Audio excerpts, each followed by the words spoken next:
Hi all, welcome to football arena. ഈ വരുന്ന summer transfer ജാലകത്തിൽ ഏറ്റവും കൂടുതൽ ചർച്ച ചെയ്യപ്പെടാൻ പോകുന്ന പേരുകളിൽ ഒന്നാണ് ജൊനാഥൻ താ.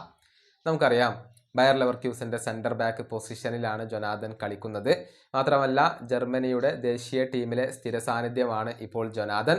അദ്ദേഹത്തിന്റെ ബയേറുമായുള്ള കോൺട്രാക്റ്റ് വരുന്ന സമ്മറിൽ അവസാനിക്കുകയാണ്. ഈ കോൺട്രാക്റ്റ് പുതുക്കാൻ അദ്ദേഹം താല്പര്യപ്പെടുന്നില്ല. പല ക്ലബ്ബുകളും അദ്ദേഹത്തിൽ താല്പര്യം പ്രകടിപ്പിച്ചിട്ടുണ്ട്. FC ബാഴ്സലോണ എന്നോ തന്നെ ഈ താരത്തിന് വേണ്ടി ശ്രമങ്ങൾ നടത്തുന്നുണ്ട്. ഇപ്പോഴിതാ പുതിയ വിവരങ്ങൾ ലഭിച്ചു കഴിഞ്ഞിട്ടുണ്ട്. അതായത്, ഇതുവരെ ബാഴ്സലോണയ്ക്ക് വേണ്ടി ജൊനാഥൻ താ സൈൻ ചെയ്തിട്ടില്ല. പക്ഷേ ബാഴ്സ തീർച്ചയായും അദ്ദേഹത്തെ ആഗ്രഹിക്കുന്നുണ്ട്, ശ്രമിക്കുന്നുണ്ട് എന്നുള്ളതാണ്. എന്നാൽ FC ബാഴ്സലോണയ്ക്ക് വെല്ലുവിളി ഉയർത്തിക്കൊണ്ട് ബയേൺ മ്യൂണിക്കും റയൽ മാഡ്രിഡും അവിടെയുണ്ട്. അവരും വലിയ രൂപത്തിൽ ശ്രമങ്ങൾ നടത്തിയേക്കും എന്നാണ് റിപ്പോർട്ടുകൾ ചൂണ്ടിക്കാണിക്കുന്നത്.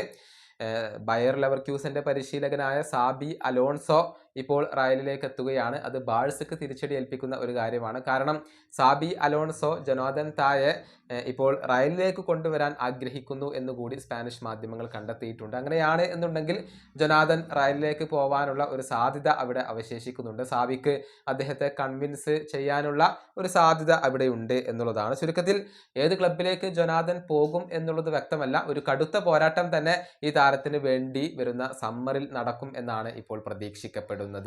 ഈ വീഡിയോയുടെ അവസാനിപ്പിക്കുന്നു. അടുത്തൊരു വീഡിയോ വീണ്ടും കാണാം.